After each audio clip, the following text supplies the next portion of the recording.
नमस्कार मित्रों।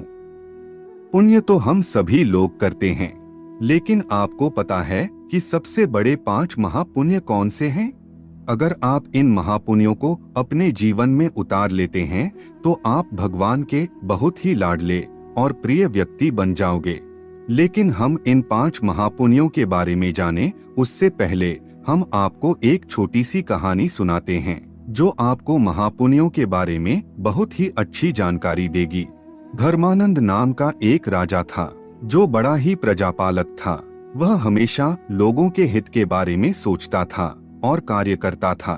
वह इतना कर्मठ था कि अपना सुख दुख ऐशो आराम सब कुछ छोड़कर सारा समय लोगों के कल्याण में लगा देता था।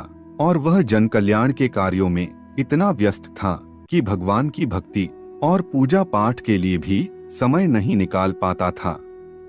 एक बार वह राजा सुबह सुबह वन की तरफ भ्रमण करने के लिए जा रहा था। तभी रास्ते में एक दिव्य पुरुष को देखा। राजा ने उस दिव्य पुरुष को प्रणाम किए तो उस दिव्य पुरुष ने अपना परिचय देते हुए कहा कि वह परमेश्वर का दूत है। उस दिव्य पुरुष के हाथ में एक लंबी चौड़ी पुस्तक थी, जिसे देखकर राजा ने उस देवता से पूछा, भगवान, आपके हाथ में यह कौन सी किताब है? तब वह देवता बोले कि यह हमारा वही खाता है जिसमें सभी भजन भक्ति करने वालों के नाम है। राजा को भी उस किताब में अपना नाम जानने की उत्सुकता हुई तो राजा ने कहा कि कृपया देखिए तो इस किताब में कहीं मेरा नाम भी है या नहीं। वह दिव्य पुरुष किताब का एक एक पृष्ठ उलटने लगे, परंतु राजा का नाम कहीं भी नजर नहीं आया।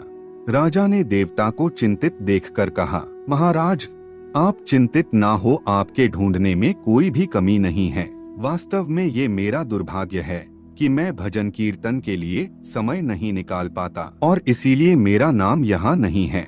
उस दिन राजा के मन में आत्मग्लानि सी उत्पन्न हुई, लेकिन इसके बावजूद उन्होंने इसे नजरअंदाज कर दिया और पुनः परोपकार की भावना लिए दूसरों की सेवा करने में लग गए। कुछ दिन बाद राजा फिर सुबह वन की तरफ टहलने के लिए निकले तो उन्हें वही देव महाराज के दर्शन हुए।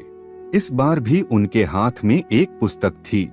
इस पुस्तक के रंग और आकार में बहुत भेद था और यह पहली वाली से काफी छोटी भी थी। राजा ने फिर उन्हें प्रणाम करते हुए पूछा, महाराज, आज कौन सा बही खाता आपने हाथों में लिया हुआ है?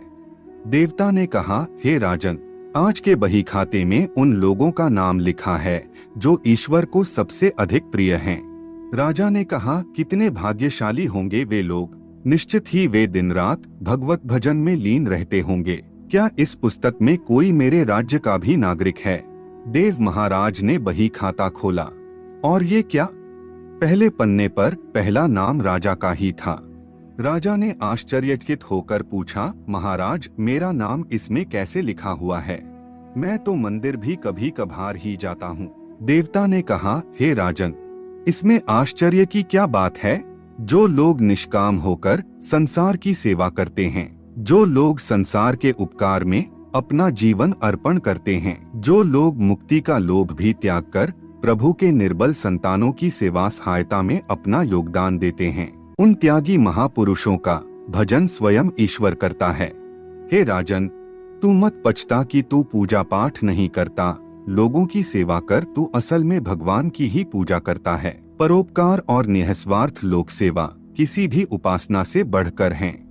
अब हम आपको 5 महापुण्यों के बारे में बताते हैं। नंबर 1, अन्न पुण्य। किसी भूखे को भोजन कराना, चाहे वह मनुष्य हो या जानवर, अपने सच्चे हृदय से उनको भोजन कराना, यह पहला सबसे बड़ा पुण्य है।